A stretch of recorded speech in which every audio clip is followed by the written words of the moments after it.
अस्सलाम वालेकुम नाज़रीन, हमारी सिरे आयो एहतसाब न्यूज़ ऐं यहाँ कासिम ख़ास के लिए। नाज़रीन, सकरण मास्कर इलाक़ो जी रिपोर्ट ॾींदा हलूं त सिंध में 2 महीना अॻु पियल बरसातुनि सबबि बेघर थियल मुतासिरीन खे सरकार पारां सकरण भरिसां ज़ऊर ॻोठ वटि टेंट सिटी क़ाइमु करे खेनि रहायो वियो, पर राशन ऐं ॿियूं सहूलियतूं न मिलण ख़िलाफ़ मुतासिर औरतुनि ऐं ॿारड़नि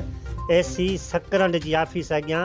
एहतजाज कंदे सकरण नवाबशाह रोड ते धरणो हणी रोड ब्लॉक कयो वियो, जंहिं सबबि ईंदड़ वेंदड़ ट्रैफ़िक मुअतल थी वई। उन मौक़े ते मुतासिर औरतुनि मुस्मात मोरा, नसरीन, शाहिदा ऐं फरीदा मीडिया सां ॻाल्हि ॿोल कई आहे। ॾिसूं था हिन तफ़सीली रिपोर्ट में।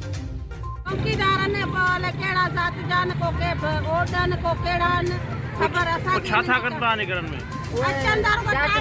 कपड़ा ॾिसे मिठाई जो बहानो करे सनी मिठाई चोरी थी है, सनी ही थी है, बस छाजला मिठाई चोरी करना रात जो देर सा बेगा वक्त सुता पे निंड्रन में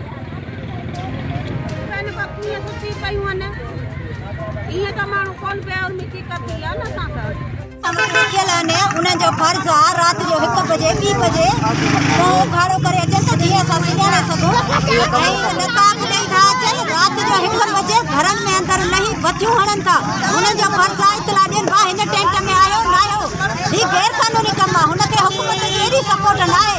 का औरत कीअं सुती पई आहे, का कीअं सुती पई आहे, हुनखे इहो मुनासिब नथो लॻे त गैर कानूनी घरनि में खड़े ऐं चोरी जो हले त हीअं थी वई का असां हीअं थी वियो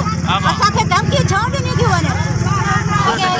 घरनि में था गिड़नि नकाबनि जे रूप में असांखे धमकियूं था ॾियनि ऐं जे चौकीदार आहिनि अॻुवान आहिनि त चौकीदार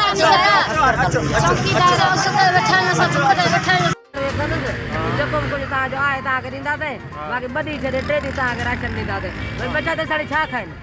25-20 ॾींहं थियनि बचा त साढ़े छा खाइनि, बुखनि ते वेठा असांजे घरनि में असांजा कपिड़ा वरी छो त असां सां बेहरमती बि न असांखे राशन मिले न असांखे का ॻाल्हि मिले, फ़ाइदो कहिड़ो।